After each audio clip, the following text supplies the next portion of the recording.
আমার নিজেকে পৃথিবীর সবচেয়ে অসহায় মানুষ মনে হলো। যে মানুষটা মারা গেলেও চোখের পানি ফেলার মতো কেউ নেই। কোনো অপরাধ না করেও নুসরাতের মায়ের কাছে আমি একজন খারাপ মানুষ হিসেবে পরিচিত হলাম। আমি আমার সাফাই গাওয়ার সুযোগটাও পেলাম না। আমি শেষবারের মতো যখন নুসরাতের দিকে তাকাচ্ছিলাম, তখন সে আমার চোখের দিকে বেশিক্ষণ তাকিয়ে থাকতে পারেন, কারণ আমার চোখে সে নিজের প্রতি প্রচন্ড ঘৃণা দেখেছিল। আমি চলে আসি। আমার ভাগ্যটা আসলেই খারাপ। একটা টিউশনি বেশি দিন করতে পারি না আমি। কিছুদিন পড়ানোর পর কোনো না কোনো কারণে টিউশনিটা বাদ হয়ে যায়। অনার্সে ভর্তি হওয়ার পর থেকে এই পর্যন্ত 5টা টিউশনি চলে গিয়েছে। কারো বাবা সরকারি চাকরি করার সুবাদে ট্রান্সফার হয়েছে, কেউ বাসা চেঞ্জ করেছে, সাথে সাথে প্রাইভেট টিচারও। তবে সবচেয়ে খারাপ লেগেছে নুসরাতের টিউশনিটা চলে যাওয়াতে। এর আগে কখনো এত বাজে অবস্থার সম্মুখীন আমাকে হতে হয়নি। জানি না আবার একটা টিউশনি পেতে কতদিন লাগবে। ভার্সিটি জীবনে আমি দু ধরনের স্টুডেন্ট দেখেছি। প্রথম স্টুডেন্টগুলো সোনার চামচ মুখে নিয়ে জন্মায়। তারা তাদের বাবার টাকা দিয়ে ভার্সিটি লাইফটা এনজয় করে। থাকা খাওয়া নিয়ে তাদেরকে কোনো চিন্তা করতে হয় না। যখন যা দরকার চাইলেই পেয়ে যায়। তাদের ভার্সিটি লাইফটা হয় সুখময়। আবার এক ধরনের স্টুডেন্ট আছে যারা ভার্সিটিতে পড়া অবস্থায় নিজের খরচ নিজেই চালানোর চেষ্টা করে।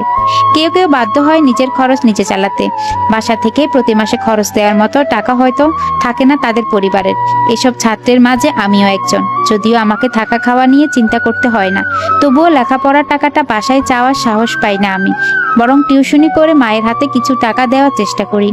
কিছুদিনের ব্যবধানে আমি একটা টিউশনি খুঁজে পাই। তবে আর কোনো মেয়ে না, ক্লাস 7-এর একটা ছেলেকে পড়াতে হবে। ছেলের কোনো যুবতী বোনও নেই, তাই অপমান হওয়ার কোনো ভয় নেই। এভাবেই চলে যাচ্ছিল আমার দিনগুলো। কিন্তু হঠাৎ করে একদিন বাবা আর মা খুব বেশি সিরিয়াস হয়ে গেলেন আমার বিয়ে নিয়ে। আর বিয়ের কথা উঠলে প্রথম আমার মায়ের ভাইয়ের মেয়ের কথাটাই আসবে। সববারের মতো এবারও আমি না বললাম, যার প্রতিক্রিয়াতে মা বাবা কেউ কিছু বলল না। আমি খুব অবাক হলাম তাদের এমন ব্যবহার দেখে।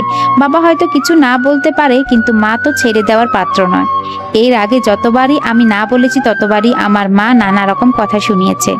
আমি সবসময় এড়িয়ে গিয়েছি, কিন্তু তার এমন চুপচাপ থাকাটা যেন কেন জানি আজ মেনে নিতে পারছি না। আমি না বলার পর তারা কিছুক্ষণ চুপ করে দাঁড়িয়ে রইল আমার সামনে, তারপর আমার কাছ থেকে চলে গেল। আমি অবাক হয়ে দুজনের দিকে তাকিয়ে রইল। আমার কথার শাস্তি পেলাম পরের দিন হতে।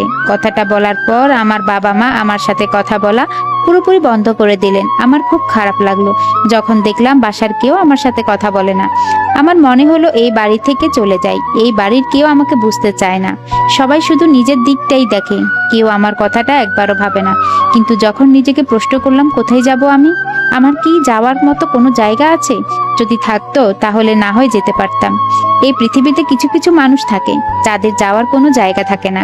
শত অপমান সহ্য করে হলেও সেই মানুষগুলোকে এক জায়গায় বন্দী হয়ে থাকতে হয়। দেখতে দেখতে কয়েকটা দিন পার হয়ে গেল, কিন্তু আমার সাথে কেউ কথা বলে না। আমি কথা বললেও সবাই এড়িয়ে যায়। আমি বুঝতে পারলাম পৃথিবীতে এর থেকে বড় শাস্তি আর হয় না। আমাকে খাবারের জন্য কেউ ডাকে না। একসময় বাবা মায়ের কটু কথাগুলো শোনার ইচ্ছে হতে শুরু করলো, তবুও যেন তারা আমার সাথে কথা বলে। প্রায় 1 মাস আমি এই একাকিত্বের অবহেলা আর নিতে পারলাম না। তাই একদিন বাবা মায়ের হাত ধরে বললাম, তোমরা কি চাও বলো, আমি সেটাই করব। তবুও তোমরা আমার সাথে এভাবে কথা না বলে থেকো না। আমার সহ্য হয় না তোমাদের এরকম দেখতে।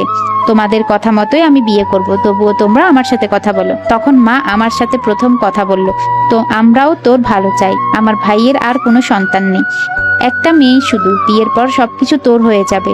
সে তার মেয়েকে অনেক ভালোবাসে। আমার ভাই চায় ভালো একটা ছেলের কাছে মেয়েটাকে বিয়ে দিতে।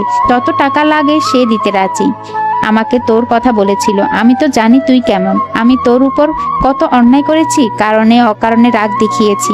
তবুও কোনোদিন তুই আমার সাথে মাথা উঁচু করে কথা বলিসনি। নিজের মায়ের থেকেও অনেক বেশি সম্মান করেছিস। তুই এই বিয়েটা করলে সুখী হবি। কথাগুলো বলেই মা চলে গেল। বুঝতে পারলাম তার ভাইকে ফোন করবে, ফোন করে বলবে তার মেয়ের জন্য আর কোনো ছেলে দেখতে হবে না, কারণ আমি বিয়ের জন্য রাজি হয়ে গেছি। মা চলে যাওয়ার পর বাবাকে যখন বললাম, মেয়েটা অনেক কালো না বাবা?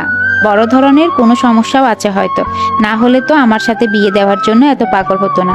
সুন্দর হলে তো ভালো ছেলের অভাব হতো না। তখন বাবা কোনো কথা বলল না, শুধু বলল, আমি অনেক আগে দেখেছিলাম, দেখতে ভালোই, একেবারে খারাপ না। বাবার কথা বলার জোর দেখেই বুঝলাম আমার কথাগুলো সত্য না হলেও হয়তো পুরোপুরি মিথ্যা নয়। তবুও আমার পরিবারের মানুষগুলো সুখে থাকুক। আমার আপন বলতে কেউ নেই, আবার যদি কেউ থেকে থাকে তাহলে এই মানুষগুলোই আছে। তারা আমাকে খারাপ ভাবে বলেই তো আমি তাদের খারাপ ভাবতে পারি না। এতদিন আমি তাদেরকে কখনো আপন করে নেওয়ার চেষ্টা করিনি, কিন্তু আজ মনে হচ্ছে ভালোবাসা দিয়ে পৃথিবীর সবকিছু জয় করা যায়। তাদের কাছে যেতে চাইলে তারাও তো আমাকে কাছে টেনে নিতে পারে।